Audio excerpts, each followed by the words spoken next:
Well, you've both spoken, and we had the opportunity for a minute to catch up about your early lives and the values that shaped you.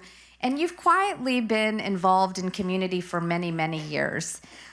You've supported important causes. Would you mind reflecting a little bit on your experience, your personal motivations, and then what makes this the right moment to launch the Davis Tennon Foundation? Do you want to start? Or Ladies first. Why not now? Now is now. But I have to say, I mean, I wrote a book. I always feel like I'm telling my story ad nauseum. But I had to find meaning to my life. You know, I grew up in such abject poverty, being born in my grandparents' plantation home in St. Matthews, South Carolina, and it was an active plantation, Singleton plantation, one-room house, you know. A midwife delivered me, and then we moved to Central Falls, Rhode Island when I was 2 months old. My dad having a 2nd grade education, my mom having an 8th grade education. And when you have a 2nd and 8th grade education, more than likely you're going to be poor. And it's just the environment of the poverty that really weighed me down. It was the condemned housing, the infestation of rats, the alcoholism of my dad, the extreme domestic violence that then ensued because lack of education, frustration with not being able to pay bills. You know, my father groomed horses at the racetrack. There's no money in that.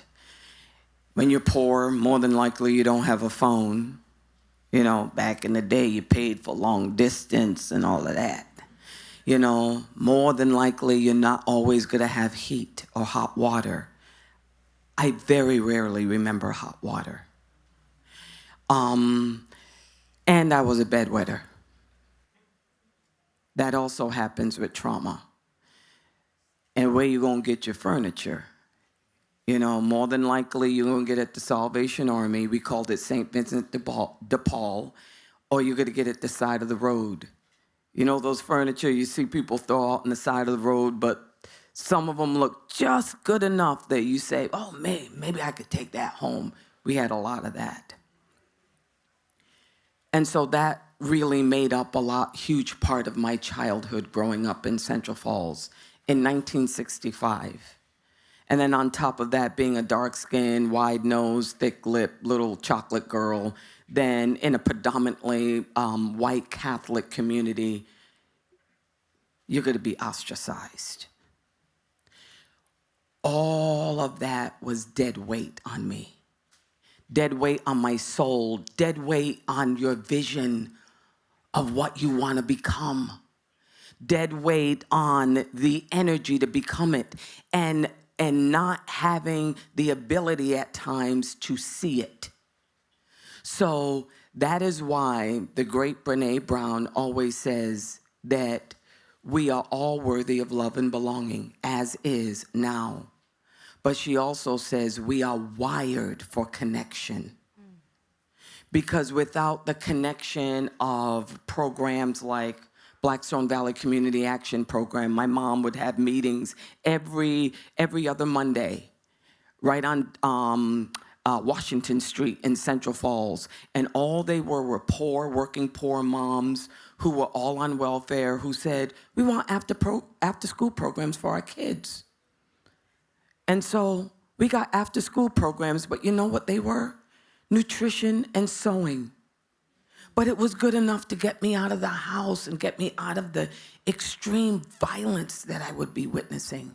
Summer in the City that came from the Catholic churches in Central Falls. Upward Bound program that I had when I was 14 years old. You know, the thing about it is, we sort of categorize people into the people who need help and the people who give help. And really, all of us are both of those things at any given time. You know, it's like Martin Luther King says, everybody can be great because everybody can serve. You don't need a college degree to serve. You don't need to have your verb and subject conjugate to serve. You only need a heart full of grace and a soul generated by love. That's what it is. And, you know, for me, my aha moment came, I have it in my book. You know, when my dad was trying to break my mom's legs one night in the middle of the night. And here's the thing about domestic violence. Nobody gives a crap about domestic violence. If you're not the woman who knocks on that door and breaks it down and says, you know what, I'm not going back to this house, you know, that would be the first step. But more than likely, it's a silent violence. And the rope that needs to be thrown in order for women to get out of that situation is deep. The financial independence, the safety, the being able to take care of your kids. I was in that hole. And I'm watching my father try to break my mom's legs in the middle of the night. She's screaming like a feral dog. I begin to scream at 9 years old. I cannot stop screaming. Obviously, I'm having a mental break at 9 years old. My sister says, run in the house, run in the house. I run in the house, and I'm screaming still without being able to stop. So I started to form words, and I thought, let me pray to God. And I said, God, take me from this situation. I'm going to close my eyes and count to 10. When I count to 10, I'm finished. I need to be out of here. Really believing it, because that's what a kid does. There's no way out. I got to 10, and I was still there. And my whole life has been about defining, opening my eyes and still being there. The still being there is that I got the golden ticket. I got to Hollywood. I got to the stages of New York, and I got the golden ticket. And there's disillusionment there. There's a cap. Because that's not it in life. Success is not it. It's significance. It's transcendence. It's the understanding that you can't take it with you. You gotta leave something behind for somebody, so that Viola Davis is not the exception, that she needs to be the rule. And those are the little just seeds that begin to change the world and change communities.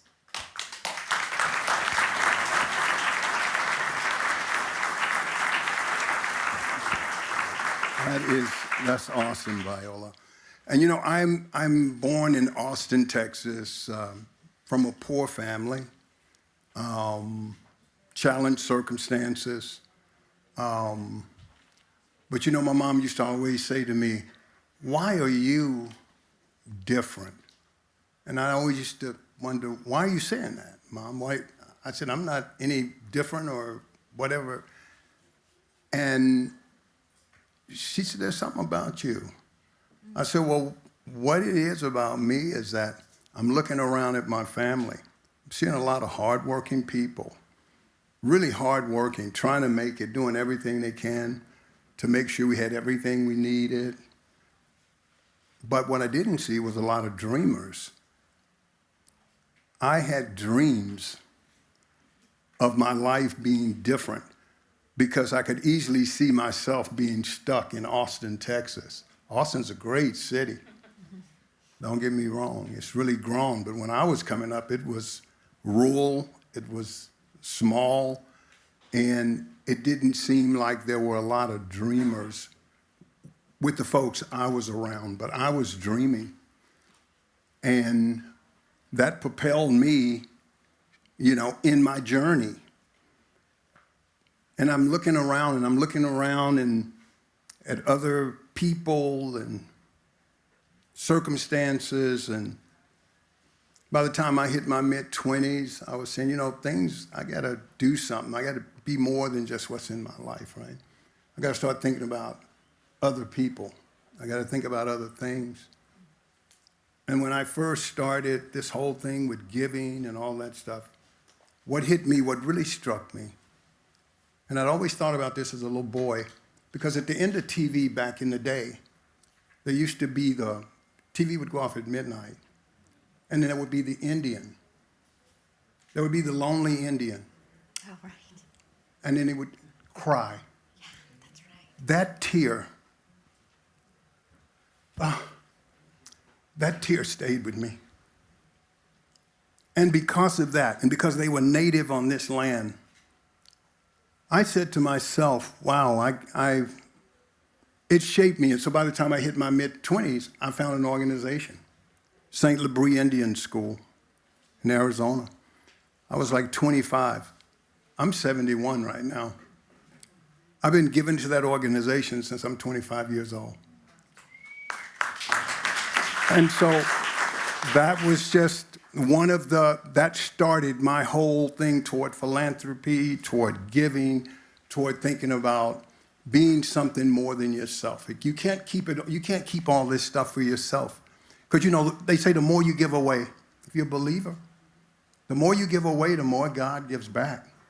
It just comes back. And so that was a foundational thing for me. Fantastic. We might go a little bit long, but that's okay. Well, there's a lot of enthusiasm and interest in what you have to say. One of the things that I think this audience and most of us are feeling is a little bit of uncertainty. Like you talk about your lives. Can you talk to us a little bit about how your careers have helped you manage through uncertainty, how your lives have helped you manage through uncertainty, and maybe share some examples that we can take into our lives? Well, listen, it's very uncertain times, right? And so we're all trying to figure out what we can do, how we can be a help, what we can do. And it always comes with, having to just kind of think through things, figure out where your impact can be the biggest. How can your impact be greater? And then narrowing in on that. And, having the platform that we have in Hollywood and all that, it's given us an opportunity to be able to be in places and spaces that oftentimes many of us don't occupy as African Americans in Hollywood. And so I'm always trying to speak real truth to power, not to upset, but to always speak your voice, speak your conviction, speak the things that you want to see happen to other people who are like you. What I always have realized is that you always have to find, people say it seems like a cliche, but you do really have to find your people. You really do. And then you consult with those people. And then they can help you broaden whatever it is that you're thinking about you want to do. How can we come together? I always think teamwork makes the dream work. People oftentimes think, I got to have the credit. No, you don't need the credit. If we're doing it together, we're all going to get the credit. It doesn't matter who's the boss. It just matters that we all care and that we're all moving together. I'd much rather move together with a group of people than think I got all the answers and then move by myself and then don't get anything done. Because you can spend a lot of time trying to do it all yourself and you miss the mark. And so it's always been for me, having other people like minds and then moving forward with whatever the task it is that we're attempting to do, that we want to do. And then let's just go full bore, and always in authenticity, always in truth. You got to speak your truth. You got to know who you are so other people know who you are. And it's always served me well. Well, and you know what? That's a big one, no. The big one is knowing who you are. See, here's the thing about uncertainty. Everybody wants to always be certain. There is no certainty in life, right? There just isn't. You know, it's just the truth of it. Tomorrow's just not promised. Nothing is promised. But there is certainty in belonging to yourself. Finding home, connecting to your story. Another Brené Brown thing, the absolute definition of courage is the story of your life. That is the definition of courage. And the thing that we find in rooms, because we're in Hollywood, so the thing about Hollywood, but I say Hollywood, but you can, transfer Hollywood to anywhere in the world, that when we get into a group space, we try to fit into whatever is going on in the zeitgeist, whatever is going to get us the money, whatever is good. I always say OCS, opportunity, connection, status. My kid goes to a private school, so I know that. It's why kids go to private schools. It's like, do I think those kids who go to private schools are smart? Yes, they're smart. But kids who go to public schools are smart too. Homeschoolers are smart also. You go there for the connection, right? And so that's what happens sometimes in spaces. We want to connect with the zeitgeist, so we just want to go along with it. What's going on now? Oh, we need to cut this in order to be able to get better status? Then we'll cut it. Just cut it. My big thing is, and it's one of the reasons why I always share my story, it's almost a reminder to myself even, is that you have to belong to yourself, and you have to believe that there's no way that I can live without being connected to home. That's what gets you through uncertainty. What gets you through it is knowing that at the end of the day, that you could put your head down, knowing that you have serviced something much greater within you. But the problem I shouldn't say the problem can be with certain people is that they're not connected to their story. And so then you just roll with the tide. When you roll with the tide, you can drown with the tide. And when you roll with the tide, you forget about the people who want to get to shore. All right? And with me, when I think about the Davis Tennon Foundation and I think about going back to Central Falls, I think, this is my thing. I think about 6-year-old Viola. And seeing 59-year-old Viola, my job is to take care of her and for her to take care of me. And I see a lot of 6-year-old Violas there. And they're dreamers. And they're waiting to see what and who they can become. And with the tide of uncertainty, I know that I can use my golden lasso, per se, to keep them afloat. At least I can do that. That's what I can do. I can't, deal with administrations and policy changes or whatever, but I can deal with my life preserver. Both of you are just incredibly, it's beautiful. I was struck that the person running your foundation is your childhood friend, Angelo. And one of the things that he wanted to make sure we conveyed today is that although your lives may be unattainable, I mean, come on, you're Julius and Viola, let's be honest here, and you're in Hollywood, what you're doing is attainable. So you both talk about you've been doing it a long time before maybe you were famous. And that your foundation is something that you all created together. And so these are all change makers in the room. These are all people who have 6-year-old Violas that they hopefully are talking to and listening to. How was your what is it about the foundation? How can anybody do what you're doing? You started with your 25-year-old self. So how is this the Tennon Foundation and the Davis Foundation, how can anybody get involved? Well, one, how can they get involved? And then how can they also do it themselves? Let me share something with all of you. I think is for all of us. And our dear Pope Francis, God rest his soul, said these words.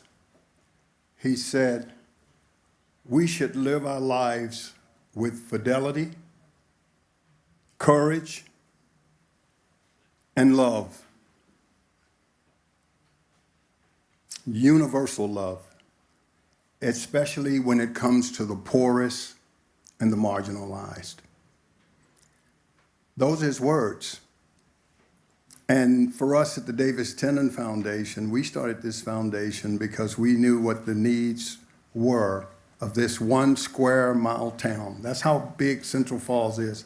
But it's the most concentrated population, the 4th most concentrated population in the U.S. today. Over 33,000 people live in 1 square mile. There's a lot of needs there. Viola grew up in that environment.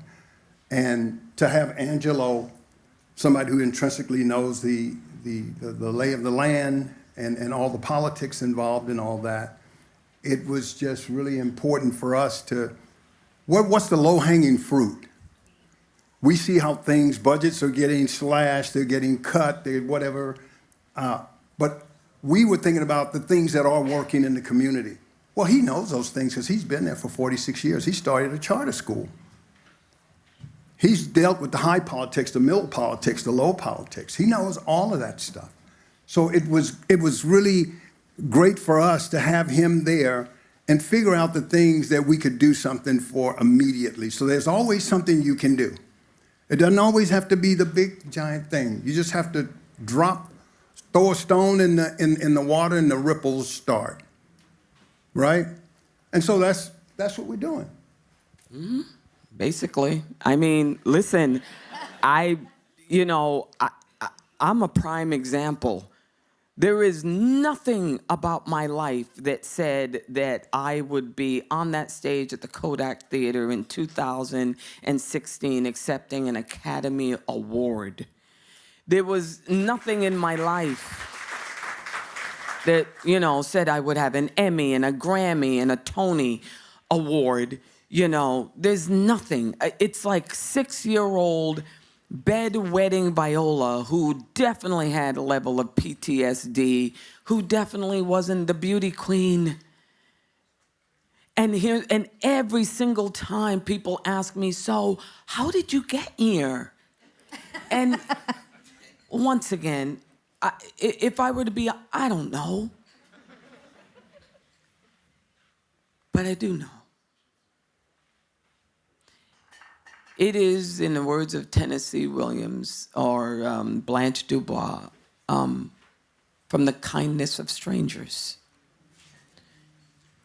Even my teacher at Upward Bound, Jeff Kenyon, and we never called our teachers by their last names, we just said Jeff.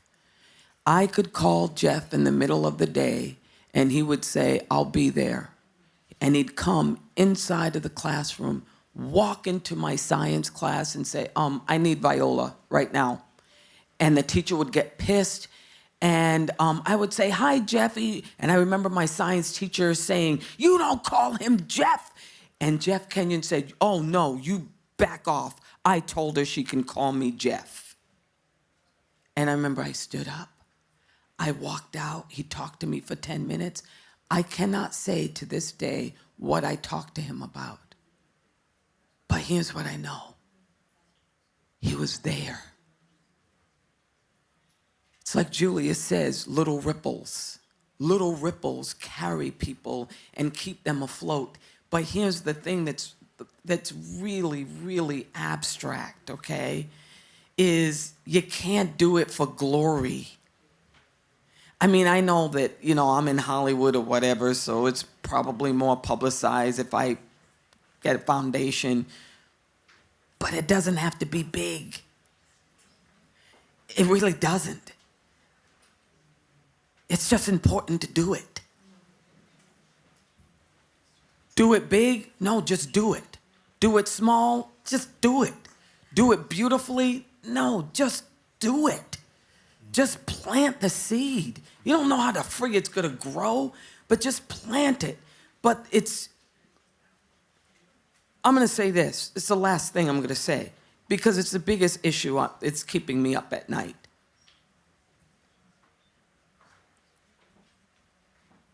We always downplay love.